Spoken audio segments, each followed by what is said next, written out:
Scott, I often ask you what your emotions are come the final whistle, and I can imagine this evening that it's a very happy manager indeed.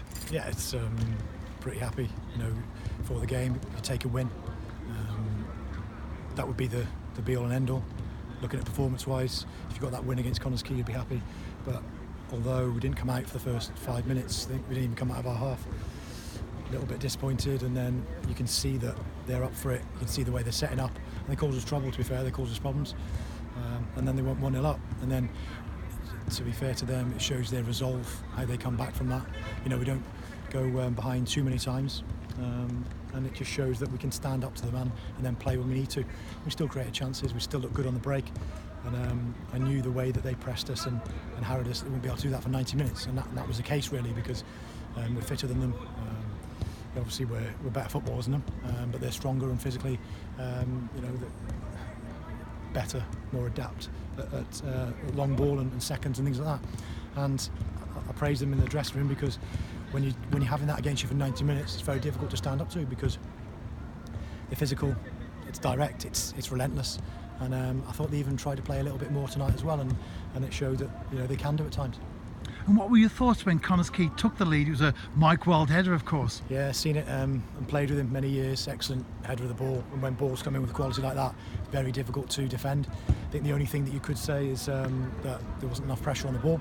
We lost the ball higher up the pitch and didn't really recover from it. But yeah, slight on our performance tonight, but stood tall, defended well, countered well, and at times, even though we had a couple of substitutions that affected our rhythm, I thought we were excellent. You can't play pretty football, you can't create 20 chances every single game, but what you can do is make sure that for the higher percentage of the time that you're on top, and I thought we were tonight.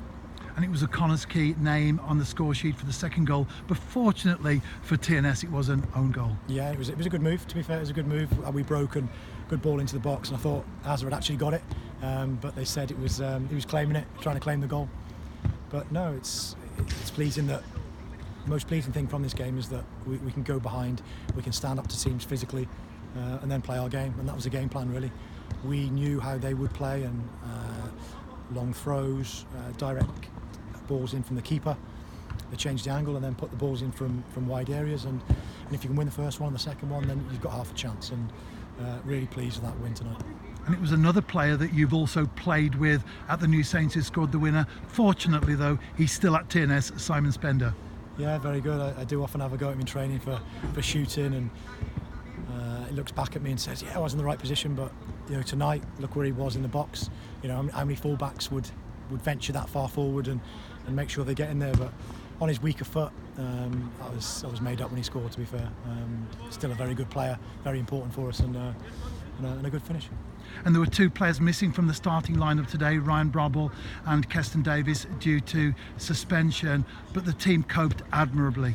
Yeah, like I said to the players, two very good players have gone outside, and two adequate replacements have come in. If you look at Mazza coming in for Keston, and then Jamie for Brobs, it's like for like as in ability and what they've given TNS and what they can do. So wasn't worried about that. A little bit unhappy about the 5 bookings for Brobs, obviously a lot of them for dissent, and obviously Keston's last week, but you can't go through a season with no bookings and no suspensions and no injuries. So Brobs has been brilliant the last few weeks, creator, goal scorer, and then we've got someone like Jamie to come in. It shows the squad's very good depth and reliability. And as we wrap up phase 1 in the JD Cymru Premier, it's a 4-point lead for TNS with 10 games to go. Yeah, 4-point lead, and then how many above Bala? Is it 9? I think 9 of Bala and 10 of Barry. So it's nice to be in this position, because recent years we haven't even been top of the tree come the split, and we still won the league by 14 points, then 12 points. So I'm pleased, but there's more work to do. We can't just sit there and say, oh, we're in a good position, because then we'll fall behind again. So yes, it's a nice position, but there's work to do, a lot more work to do. And finally, Scott, it's back to Park Hall next Saturday. It's a different competition though, the JD Welsh Cup, and the visitors will be Aberystwyth Town. Yeah, and we obviously want to go as far as we can in it.